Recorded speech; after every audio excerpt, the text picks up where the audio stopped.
अस्सलाम वालेकुम स्टूडेंट्स। आज का जो हमारा टॉपिक है 9th क्लास केमिस्ट्री, इलेक्ट्रोकेमिस्ट्री का टॉपिक, उसका नाम है oxidation reduction in terms of loss और गेन ऑफ इलेक्ट्रॉन। पीछे हमने in terms of oxygen, in terms of hydrogen जो है बात की। आज हम जो है इलेक्ट्रॉन के हवाले से, इलेक्ट्रॉन के रेफरेंस से जो है बात करेंगे। देखें, ऑक्सीडेशन का मतलब होता है लॉस ऑफ इलेक्ट्रॉन।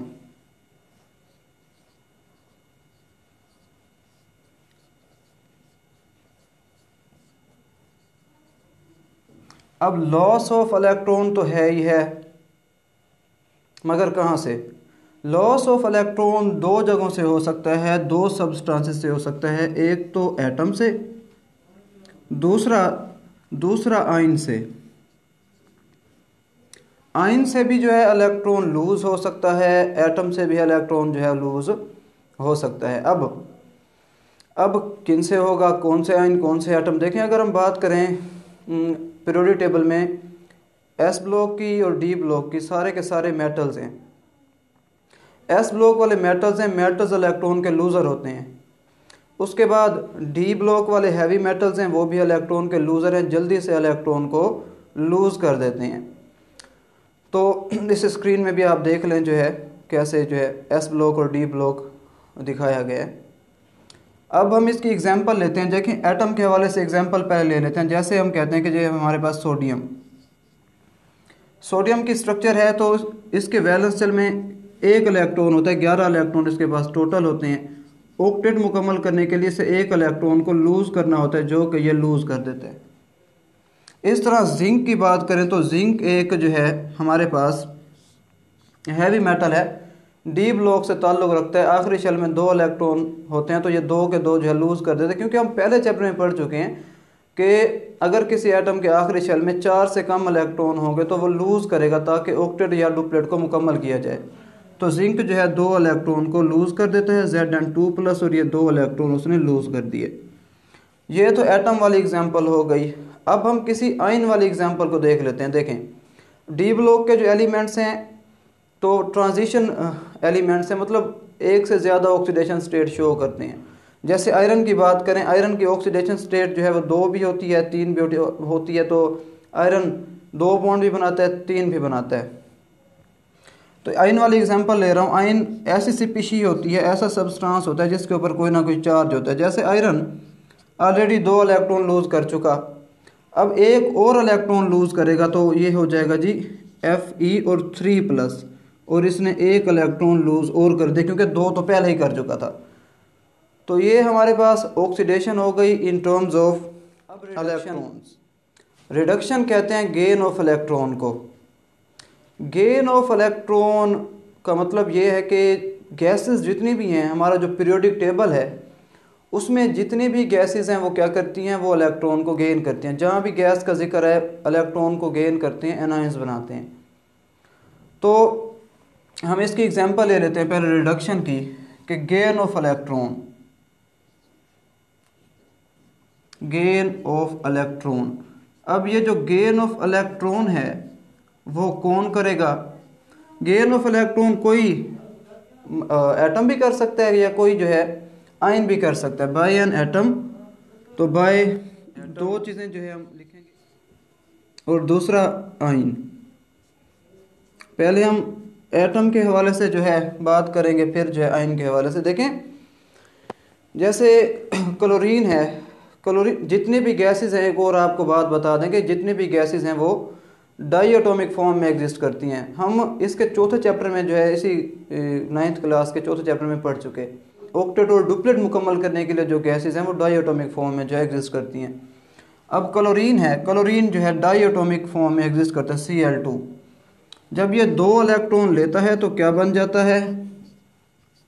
Cl-। तो ये 2 हैं, तो हम 2 दफ़ा लिख देते हैं। देखें, अब ये हुआ कैसे? हुआ ऐसे कि क्लोरीन के वैलेंस शेल में 7 इलेक्ट्रॉन होते हैं। ऑक्टेट मुकम्मल करने के लिए 1 इलेक्ट्रॉन चाहिए होता है, तो ये इसके पास 7 थे, तो 2 हैं, तो हम 2 दफ़ा लिख देते हैं। तो इसके पास भी 7 इलेक्ट्रॉन्स। अब 1 इलेक्ट्रॉन ये ले जाएगा, ये 2 इलेक्ट्रॉन थे ना, तो 1 इलेक्ट्रॉन ये ले जाएगा।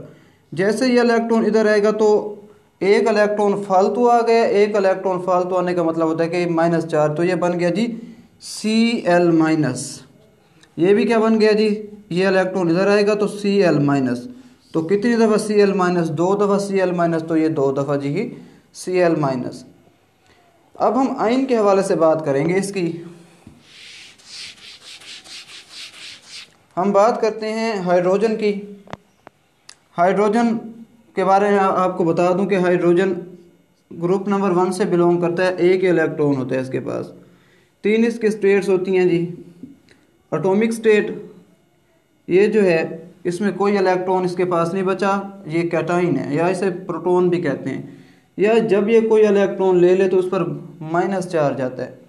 हाइड्रोजन का पिक्यूलियर बिहेवियर है जो है वो एनाइन भी बनाता है, कैटाइन भी बनाता है। तो इस हाइड्रोजन का मतलब है इसके पास कोई इलेक्ट्रॉन नहीं है, मतलब इसका जो K शेल है वो बिल्कुल ही एम्प्टी है। तो मैं यहाँ पे लिख देता हूँ कि हमारे पास 2H+। अब एक हाइड्रोजन आयन जो है वो एक इलेक्ट्रॉन ले सकता है, तो दो हैं तो दो इलेक्ट्रॉन लेंगे। तो ये जी दो इलेक्ट्रॉन हम इसमें ऐड करेंगे और क्या बनेगा, H2 बनेगा। ये कैसे हुआ रिएक्शन, इसका मैकेनिज्म थोड़ा देखें। H+ था, उसके पास कोई इलेक्ट्रॉन नहीं था, ये हमारे पास उसका शेल के सॉरी कोई इसमें इलेक्ट्रॉन नहीं, कैटाइन है, तो ये इसका शेल है जी। अब जब ये एक इलेक्ट्रॉन लेगा तो ये बन जाएगा H, इसके पास अब एक इलेक्ट्रॉन आ गया, तो ये इसके पास एक इलेक्ट्रॉन जी आ चुका है।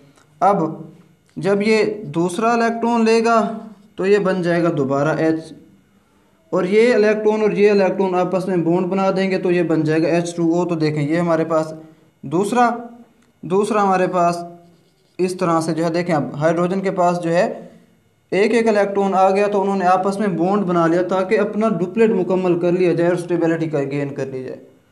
तो ये जो है रिडक्शन की दूसरी एग्जांपल हो गई।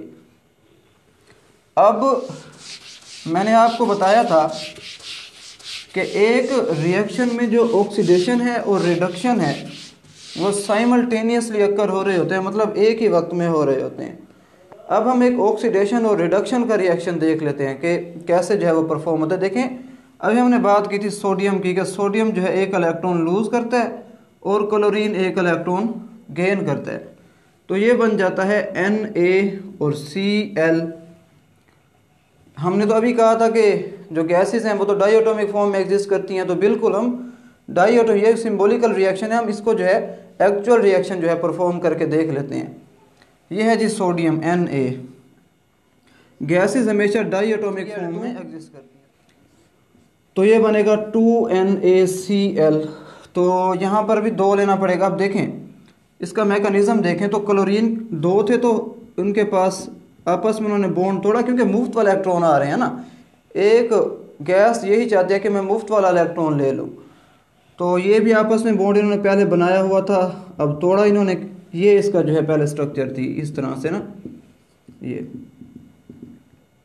आपस में बॉन्ड बनाया हुआ था ताकि ऑक्टेट मुकम्मल कर लिया जाए। मुफ्त वाला जो है आ रहा है जो इलेक्ट्रॉन देगा, तो सोडियम दो इस एक जो है बॉन्ड बनाते, तो सोडियम हमें दो लेने पड़ेंगे Na, ये देखें NaCl। अब इसका जो है मुकम्मल हो गया ऑक्टेट, तो ये Na, तो ये इस तरह से NaCl और NaCl ये आयनिक बॉन्ड होता है, हम चैप्टर नंबर 4 में से पढ़ चुके हैं। तो 2 टाइम्स जो है NaCl। अब इसे रेडॉक्स रिएक्शन कहते हैं। भाई वो कैसे, वो ऐसे हमने अभी देखा था कि जो सोडियम है वो इलेक्ट्रॉन को लूज करता है, तो इसके ऊपर ऑक्सीडेशन हुई, तो ये सोडियम जो है इसके ऊपर क्या हुई, क्योंकि इलेक्ट्रॉन को लूज किया तो ऑक्सीडेशन।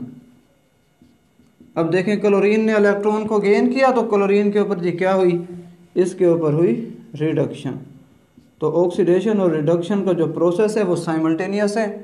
तो ये हमारे पास जी आज का टॉपिक था। अल्लाह हाफ़िज़।